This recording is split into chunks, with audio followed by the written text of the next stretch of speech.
Halo teman-teman semuanya, perkenalkan nama saya Gabriela Kiona Sadana dengan nama panggilan Kiona. Di kesempatan kali ini, saya akan menjelaskan apa itu Ordoxo.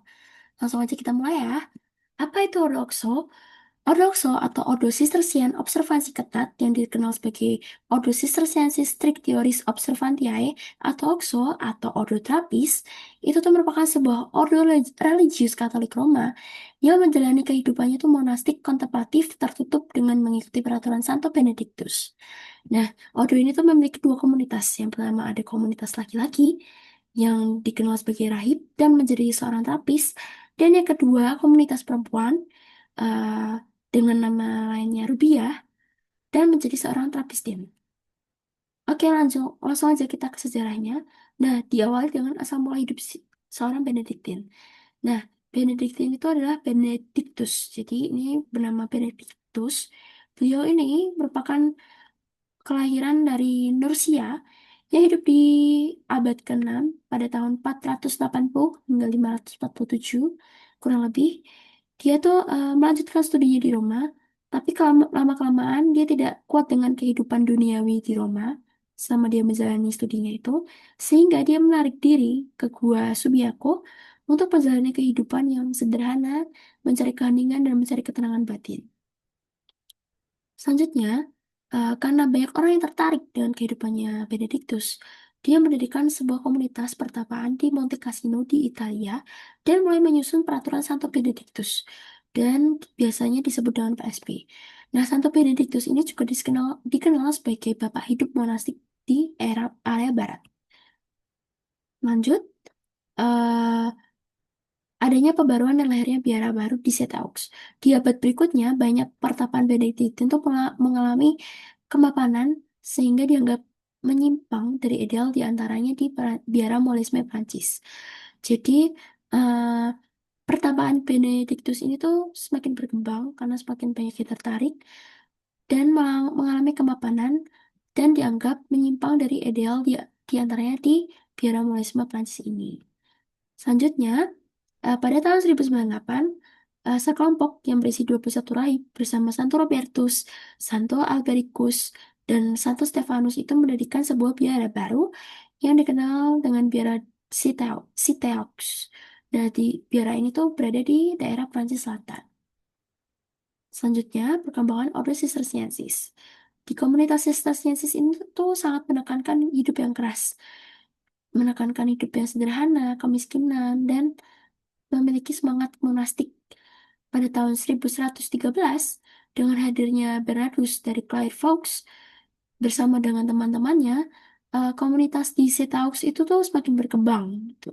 Jadi biara yang didirikan dari ketiga santo tadi, eh, kemudian dihadirkan Bernardus dan teman-temannya, sehingga biara pertapaan Setaux itu semakin berkembang. Kemudian pada tahun 1115 itu Bernardus itu mendirikan biara di Clairvaux karena komunitasnya semakin berkembang. Jadi dari Setaux, komunitasnya semakin berkembang sehingga dia mendirikan biara lagi di Clairvaux. Nah, pada tahun 1119, Stefanus ini tuh menyusun Caritatis. Karta Caritatis itu merupakan sebuah piagam kasih. Nah, piagam kasih ini itu merupakan pedoman untuk seluruh pertapaan Cisterciensis. Harapannya, semua pertapaan itu tetap setia pada kerjasama dan karisma. Kayak gitu. Selanjutnya, reformasi Biara Latrape. Pada periode 1664 hingga 1700, di bawah kepemimpinan Armand Jean de Rance, beliau ini, Biara Latrape yang di Prancis itu dijadikan pusat reformasi Cisterciensis dan menekankan kembali tentang kesederhanaan, kerja tangan, asketisme, dan kehidupan kontemplatif lagi. Nah, selanjutnya, dari sana, kemudian komunitas-komunitas itu tuh mengikuti reformasi itu dan mulai disebut sebagai terapis. Jadi, biara Latrap itu kan tadi dijadikan pusat reformasi dari seluruh biara Cisterciensis lainnya, dan orang-orang yang mengikuti reformasi Latrap itu kemudian disebut sebagai terapis. Selanjutnya, masa pengungsian pada masa Revolusi Prancis. Di akhir abad ke-18, banyak di saat revolusi Prancis itu banyak biara, termasuk biara-biara terapis itu tuh dibubarkan.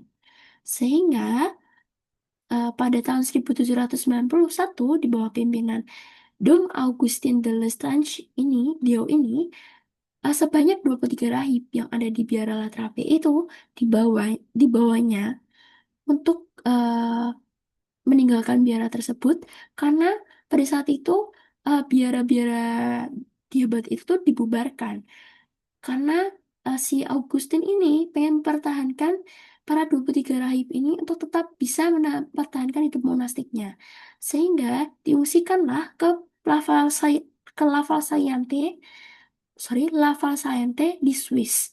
Nah, mereka tuh melakukan perjalanan panjang hingga Rusia dan akhirnya kembali ke Swiss atau Prancis.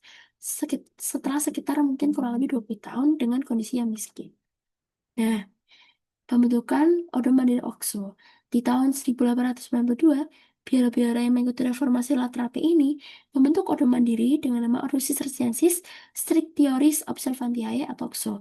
Dan hingga kini dikenal sebagai terapis.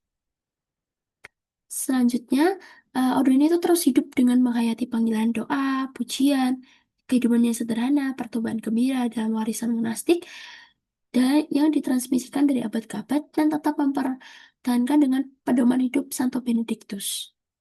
Nah, pertapaan Osho yang ada di Indonesia itu ada 4 lokasi. Yang pertama, pertapaan Santa Maria Rawaseneng, tepatnya di Jawa Tengah, ini khusus untuk pertapaan rahib.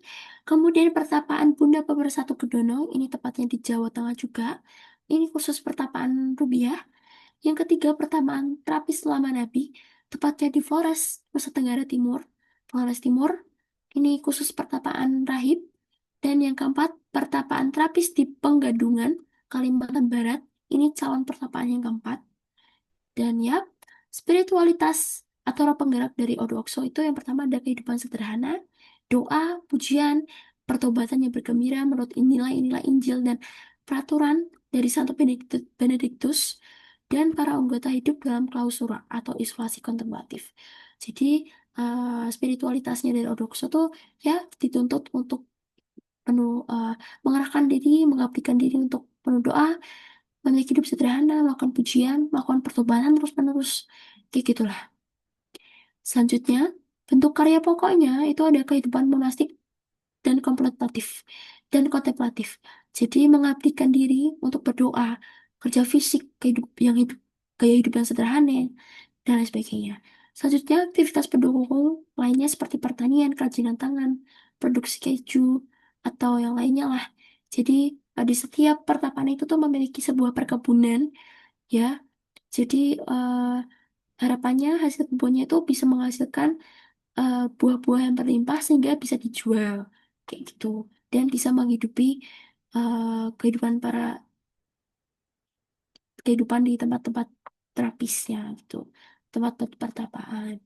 Selanjutnya, makna hidup pribadinya melalui panggilan tuh di dalam orderan itu panggilan untuk menjadi kehadiran Tuhan di dunia itu bisa melalui dengan kesederhanaan, gaya hidup yang sederhana, doa, pengabdian total, dan pertobatan terus-menerus. Jadi, eh, hidup pribadi berupa panggilan itu menjadi kehadiran Tuhan di dunia dengan yang tadi saya sebutkan dan pendalaman hidup monastik ini menuntut pada kebebasan rohani melalui penghambaan penuh kepada Tuhan dan pelayanan bagi sesama secara tidak terlihat dan kehidupan sehari-hari adalah wujud konkret untuk menghayati Injil dan mengembangkan kedamaian cinta kasih dalam hati pribadi maupun komunitas seperti itu.